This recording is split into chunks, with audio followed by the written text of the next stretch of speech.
오늘 핸드아웃이 하나 나갔거든요. 첫 번째 시간에 쓰게 될지 두 번째 시간부터 쓰게 될지 모르겠는데 일단 한 번씩 챙겨주세요. 수업 때 쓸 겁니다. 그리고 이제 세법 개정안이 최근에 한번 정부가 이제 발표해가지고 뭐 언론 보도에 나오고 하는데 그대로 확정되지 않습니다. 그거 그렇게 개정됐다는 게 아니라 정부가 이렇게 했으면 좋겠습니다라는 아니에요. 그러니까 그걸로 지금 뭐 본인이 공부하고 그러시면 안 됩니다. 그거 쪽수가 작아요. 지금 정부 여당이. 그래서 연말에 그렇게 통과될 확률 제가 볼 때 0%에 가깝습니다. 요거. 네. 그 부분은 흔들리지 마시고 제가 개정된 거 말씀드릴 거고 확정되면 확정되는 대로 확정됐다고 안내해 드릴 겁니다. 자, 교재 보실게요. 303페이지입니다.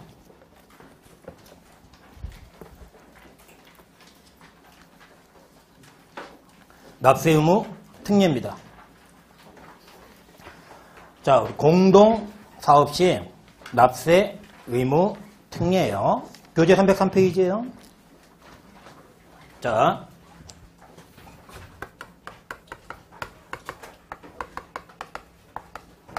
공동사업을 하면, 그러니까 2인 이상이 사업을 한다는 거죠. 그렇죠? 이제 2인 이상이 사업을 한다는 건데, 자, 지금 우리가 이제 지난주에 여러 명이 모여서 뭐 가게 같은 걸 해요. 그런데 이익 분배를 합니다. 그러면 그 가게가 납세의무자였어요? 그 구성원이 납세의무자였어요? 구성원이 납세의무자라는 거죠. 그럼 잘 생각해 보세요. 손익분배 비율이 있다는 거잖아요? 그럼 공동사업 한다는 거죠? 그러니까 돈을 나눠 먹는다는 얘기는 뭐예요? 공동사업 한다는 거 아니에요? 서로 으쌰으쌰 해갖고 부자 대부자 하는 거 아니에요? 그렇죠? 그러니까 돈을 나눠 먹어요. 돈을 나눠 먹습니다. 그러면 갑을병이 공동사업자인데 5대 3대 2로 나눠 먹어요. 그러면 그 단체가 한 10억 원을 번 거예요. 그럼 갑의 몫이 얼마죠? 5억. 을의 몫이 3억. 병의 몫이. 자, 갑이 필리핀으로 도망갔어요. 세금 안 내고. 을병이 세금을 냈어요. 3억 원에. 2억 원에 해당하는 거. 그랬더니 국세청에서 연락이 와요. 을하고 병한테. 야, 니네 그 대표였던 놈 있지? 갑. 걔하고 5억 원에 대한 세금이 몇천만 원이니까 니네가 세금 내. 그럼 을병이 억울해요? 안 억울해요? 억울하죠? 합리적이에요? 불합리해요? 예, 불합리함. 그래서 그렇게 납세 의무를 을병한테도 지우는 게 연대 납세 의무예요. 근데 우리는 연대 납세 의무를 지우지 않습니다. 을은 짓고 병은 짓고 갑거는 책임 안 져. 이런 겁니다. 그래서 우리가 이제 원칙이 개인 지분별 납세 의무입니다. 이 얘기는 연대 납세 의무를 지지 않는다는 뜻이에요. 자, 그런데 제가 지난주에 마지막 그런 말씀을 잠깐 드린 적이 있어요. 그럼 식구들끼리 가게를 해보자 이겁니다. 그러면 소비 단위가 같아요, 달라요? 같이 밥 먹고 뭐 같이 뭐 씻고 주무시고 뭐 할 거 아니에요? 그렇죠? 그런데 같이 사업을 해. 공동사업을 해. 그런데 세금 회피 목적으로 막 공동사업자로 우리가 사업자 등록이나 신고와 과세관청에 신고도 안 되는 애들 막 넣어. 혹은 손익분배 비율이 5대 3대 2로 신고가 돼 있는데 막 1대 1대 8 뭐 이따위 시로 허위로 신고해 세금 빼먹으려고. 그러면 갑을병을 모아가지고 합쳐서 세금을 주된 공동사업자의 소득으로 봐요. 그러면 세율 적용이 높아져요? 낮아져요?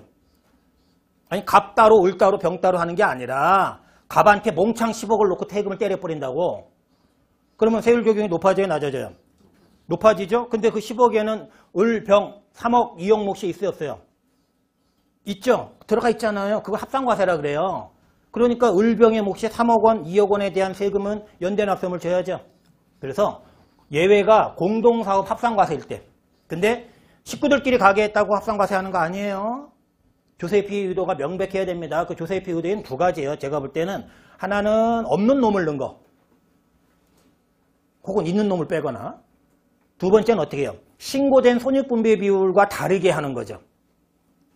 이게 그런 건데 자 예외예요. 자 공동사업 합산과세입니다.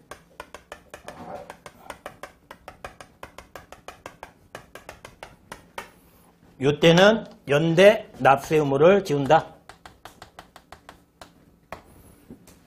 연대 납세 의무를 진다. 이게 동그라미는 진다, X는 안 진다. 그렇게 우리가 약속할게요. 자, 303페이지입니다.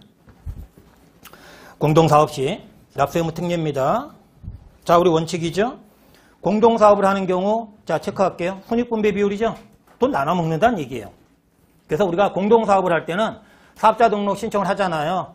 그때 공동사업자의 인적사항 들어가고 동업계약서 넣고 그 다음에 손익분배 비율은 얼마 하고 이런 거 싹 다 들어가요. 뭐 시험에는 뭐 그런 건 안 나오지만 우리가 이제 그 내역이 과세관청에 다 들어간다고요. 이게 거의 뭐 실무적인 얘기지만. 자, 양가로 이번에 예외 갑니다. 다만 공동사업 합산과세 특례라고 돼 있죠. 뭐 세대 단위에 대한 부분 지난주에 살짝 소개를 해드렸던 것 같은데 주된 공동사업자 손익분배 비율이 가장 큰 공동사업자 아까 5대 3대 2면 어떻게 해요? 5 갑이 주된 공동사업자가 되고 병은 주가 아니라 이제 종이 되는 거죠. 종된. 근데 그거를 주된 우리 갑한테 소득을 다 몰아가지고 높은 세율로 세금을 이제 어떻게 보면 페널티죠. 변하게 하는. 자, 그런 겁니다. 그래서 합산과세라는 건 그런 방식으로 한다는 얘기예요. 그러면 그 합산과세되는 소득금액에 대해서는 주된 공동사업자의 특수관계에는 거기 체크할게요. 그의 손익분배 비율에 해당하는 소득금액 한도죠. 무슨 얘기냐면 아까 의뢰 몫이 얼마였죠? 3억인데 근데 세금이 4억을 얼 보고 내라 그러면 뭐 더러워서 못 살겠죠. 그러니까 소득금액을 한도로 해갖고 연대납세금을 지르면 그나마 좀 받아들이겠지만 내 앞으로 떨어지는 돈은 3억인데 세금을 나보고 4억 5억 내라 그러면 어떻게 살아? 무슨 돈으로 내요? 그래서 한도는 있다. 손익분배 비율에 해당하는 소득금액 한도다. 그리고 연대납세금을 진다 돼 있죠? 그렇죠? 근데 연대납세금을 지는데 저는 메모만 이렇게 할게요. 한도 내에서 연대납세금을 진다. 근데 이게 왜 필요하냐면요. 나중에 이제 객관식이나 이런 데 가면 국세기본법, 국세에 관한 기본적이고 공통적인 사항을 규정하는 법률을 공부하실 시간이 있을 거예요. 국세기본법의 연대납세의무 편에 연대납세의무는 보통 한도가 없게끔 입법이 돼 있어요. 국세기본법은. 근데 우리 지금 소득세법은 한도가 있어요, 없어요? 있죠? 그러면 국기법하고 소득세법 규정이 서로 상충하잖아요. 그러면 이제 정리를 해줘야죠. 서열 정리를. 그래서 우리 책에는 국세기본법이 하위법이라 그래요. 이 개별세법, 법소부 이게 상위법이고. 그 얘기는 뭐예요? 국기법하고 개별세법 규정이 서로 다르면 국세기본법 규정을 쓴다. 소득세, 법인세, 부가세법 규정 쓴다. 네. 그러니까 이거 쓰는 거죠. 그러니까 존재의의가 있는 거죠. 그렇죠? 그래서 얘가 국기법과 별도의 특례 규정이다. 소득금액 한도다.